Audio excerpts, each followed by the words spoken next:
6. Rational equations and partial fractions. So we skipped, I think, 4.4 and 4.5, because that was the rational root theorem and Descartes' rule of signs and some other stuff that is no fun and not going to help us and is not required by the state of Georgia. So, for all of those reasons, we're not doing it. You're welcome. We are going to talk about rational equations and partial fractions, though. So, what is a rational equation? A rational equation is an equation that contains a rational expression. A rational expression is going to be something with a fraction in it, right? A numerator and a denominator. Where we have two functions that are being divided.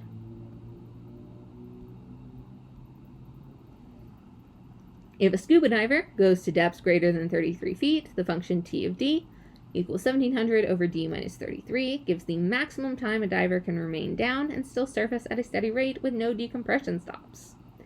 In this function, t of d represents the dive time in minutes, and d represents the depth in feet. If a diver is planning a 45-minute dive, what is the maximum depth the diver can go without decompression stops on the way back? So, in this case, we know that t of d is 45. That's the 45 minutes for the dive.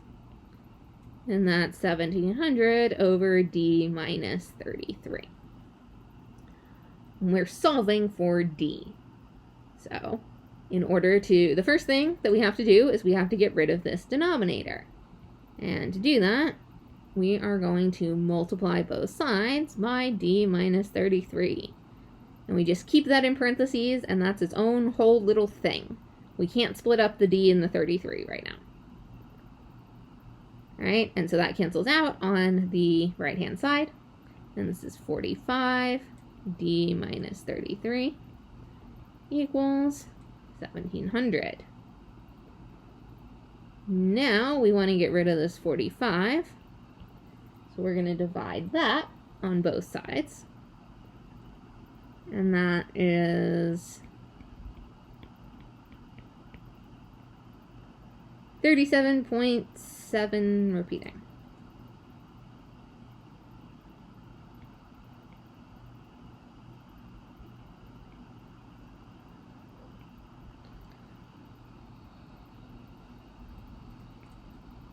$37.78.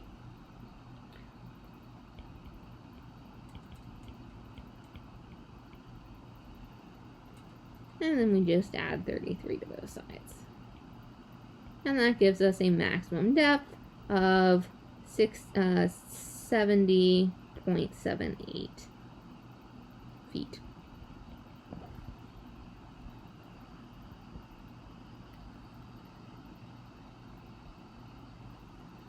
Okay, solve a plus a squared minus 5 over a squared plus 1 equals a squared plus a plus 2 over a plus 1. So, in order to do this, we need to get a common denominator on this left-hand side. So our common denominator is going to be a squared minus 1. So we'll multiply the a and put the a squared minus 1 in the denominator. And then this is a squared minus 5 over a squared minus 1. So that gets us the common denominator of a squared minus 1. We'll worry about this in a second. I'm going to simplify. I'm still working on the left-hand side here. I'm going to simplify this. So distribute the a. That's going to be a cubed minus a over a squared minus 1. My a's look more like 9s, but they're a's. Plus a squared minus 5 over a squared minus 1. And now I can combine my like terms and make this a cubed plus a squared minus a minus 5 over a squared minus 1. All that was on the left-hand side. Now, on the right-hand side, what I could do is I could set this equal to a squared plus a plus 2 and make this a plus 1 and then cross multiply. The problem with cross multiplying here is that then I have to FOIL this thing that has 4 terms with this that has 2 terms. And that's a lot of foiling. Like, yeesh. What can help me out here is the fact that this denominator on the left-hand side factors, right? This factors into a plus 1 and a minus 1. The a squared minus 1 factors. I already have on this side an a minus 1, or an a plus 1. So if I can multiply this by a minus 1 and multiply this by a minus 1, then my numerators, which are the same on both sides of the equal sign now, just completely cancel out, which is really, really handy. So this is going to be, I still got a cubed plus a squared minus a minus 5. I am going to have to FOIL this. So multiply a times a squared is a cubed. A times a is a squared. A times 2 is 2a. Negative 1 times a squared is a minus a squared. Negative 1 times a is a minus a. And negative 1 times 2 is minus 2. Combine your like terms. The a squareds cancel out. Plus 2a and a minus a is a plus 1a.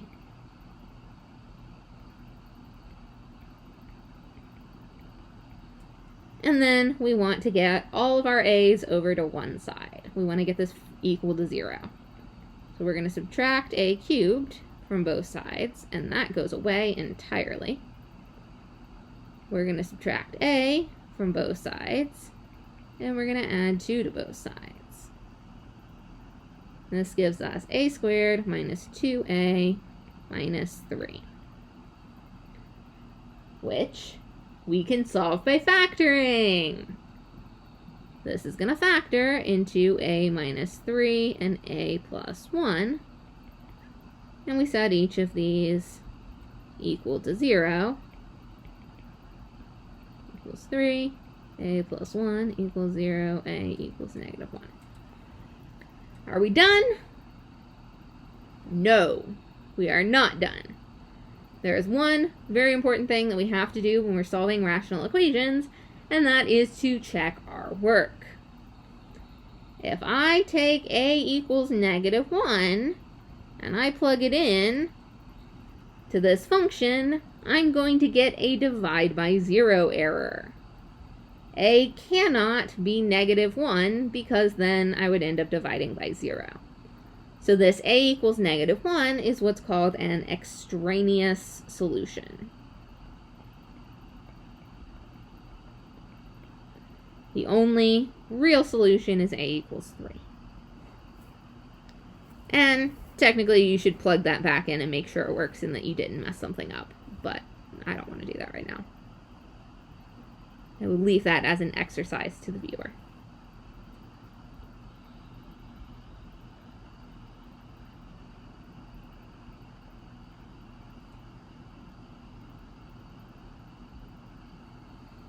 Remember to check your answers. Very, very, very, very, very, very, very important.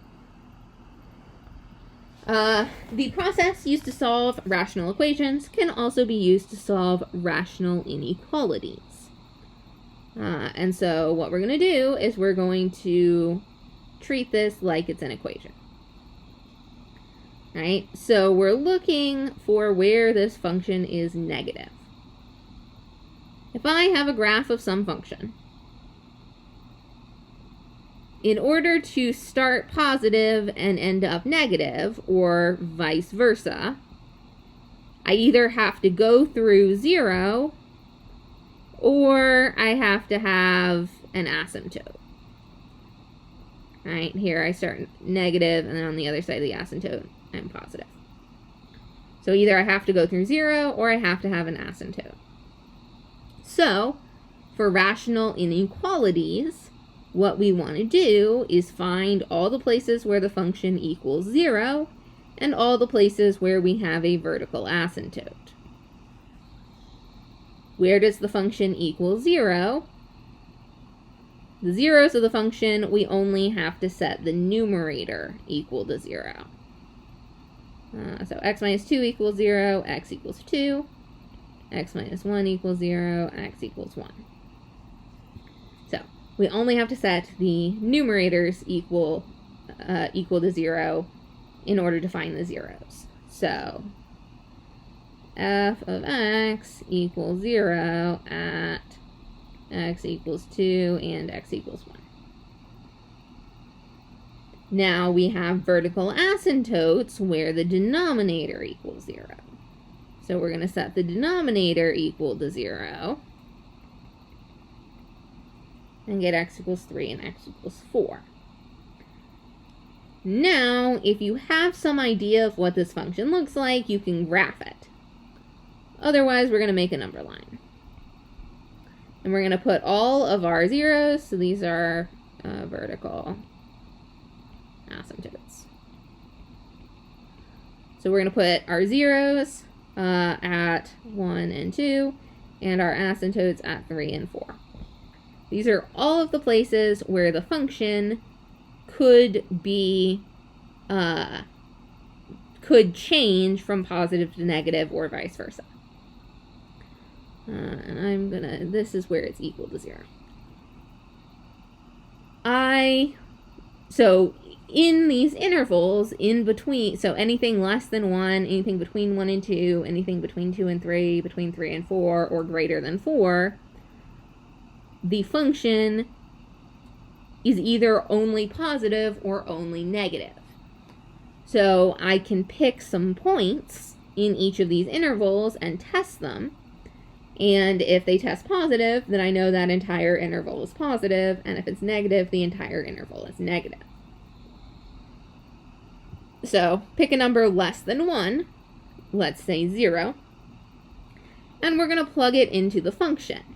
We definitely want to plug it into this factored function because we don't actually care what f of 0 is, we only care if it's positive or negative. Here's something. X minus 4 squared is always positive. So we're just going to leave that. If I plug in 0, 0 minus 2 is negative, 0 minus 1 is negative, 0 minus 3 is negative. We get a positive number in the numerator, negative times a negative. We get a negative number in the denominator, negative times a positive. Positive divided by negative is negative. This interval is negative. Pick a different number. So pick something between 1 and 2, like say 1.5. 1.5 minus 2 is negative. 1.5 minus 1 is positive. 1.5 minus 3 is negative. Our last one there is positive. So we got a negative divided by negative. This interval is positive. Pick something between 2 and 3. 2.5 minus 2 is positive. 2.5 minus 1 is positive. 2.5 minus 3 is negative. A positive divided by a negative is negative on this interval. Pick something between 3 and 4. 3.5 minus 2 is positive. 3.5 minus 1 is positive. 3.5 minus 3 is positive. All positives.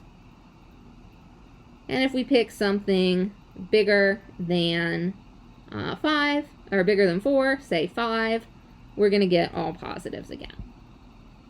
So we're looking for the intervals on which this function is less than 0. That's going to be this interval and this interval.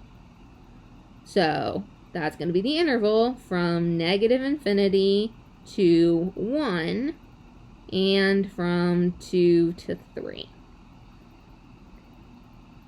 Now, what would happen if I make this a less than or equal to sign? Well, it's going to stay the same, except we also want to include the points where the function is equal to 0. And this is why I put these handy dots where the function is equal to 0 to distinguish them from the vertical asymptotes. If I am including 0, I'm including the 1 and the 2, and so I make these square brackets.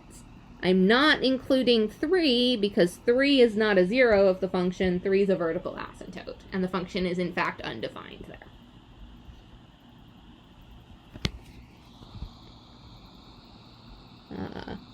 None of this would have worked if we hadn't got all the non-zero terms to one side.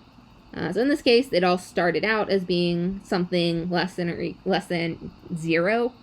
But if you've got terms on both sides, you need to rearrange them until one of the sides is a 0.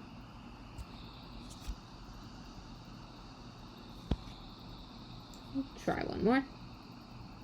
So here we want to get a common denominator. Let's subtract 3/4 from both sides.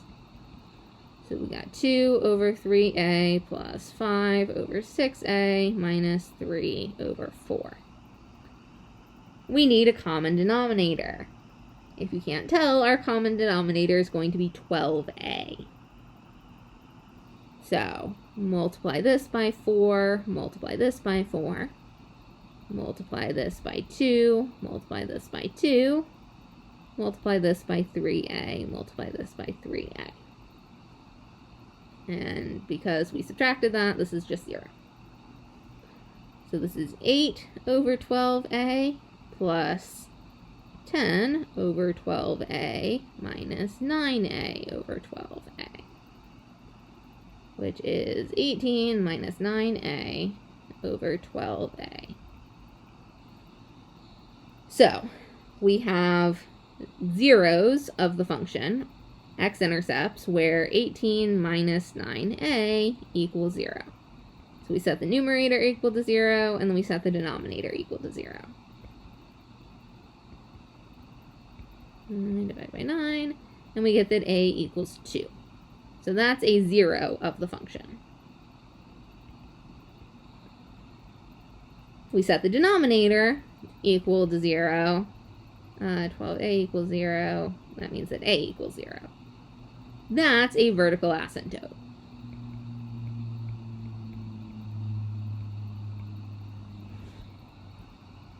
Put those numbers on our number line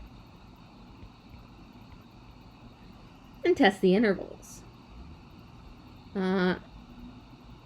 If we pick, so again, we want to plug it into here, right? If we pick -1, 18 minus 9 times -1 is going to be plus, so that'd be a positive. Negative in the denominator would be a negative. Positive over negative is negative. If I pick a positive 1, 18 minus 9 is 9, over 12 times 1 is positive, positive over positive is positive. If I pick something bigger than 2, like 3, 18 minus 9 times 3 is going to be a negative, and 12 times 3 is going to be a positive. Negative over positive is negative. We're looking for where this is greater than 0, so we're looking for the positive interval from 0 to 2.